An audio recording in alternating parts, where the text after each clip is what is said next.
Karena DigiCash ini sangat tersentral, tergantung berapa banyak ya peredaran yang mau dibuat dan juga tidak menggunakan sistem ledger atau buku besar. Sehingga secara konsep meskipun sama-sama uang digital ini sangat berbeda dengan Bitcoin. Akhirnya penggunaan mata uang kripto sebagai alat pembayaran digital atau alat spekulasi atau alat penyimpan nilai itu tidak berlanjut sampai akhirnya di tahun 2008 terjadi GFC atau Global Financial Crisis karena housing bubbles di US.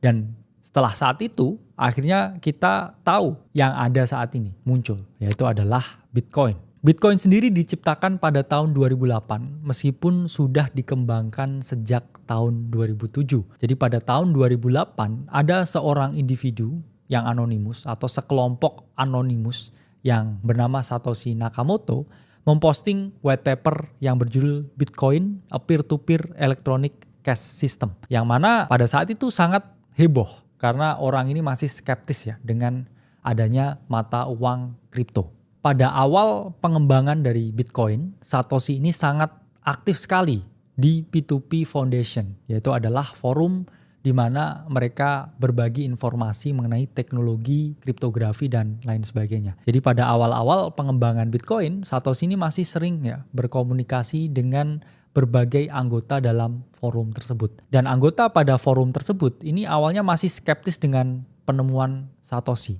Karena selama ini pengembangan teknologi kriptografi itu selalu terkendala oleh satu kendala, yaitu adalah masalah double spending. Double spending merupakan masalah yang menjadi momok besar dari para pelaku kriptografi. Karena bisa saja seorang pihak ini menghijack transaksi tertentu dan membuat ya seolah transaksi ini tidak terjadi. Itu adalah masalah dari double spending.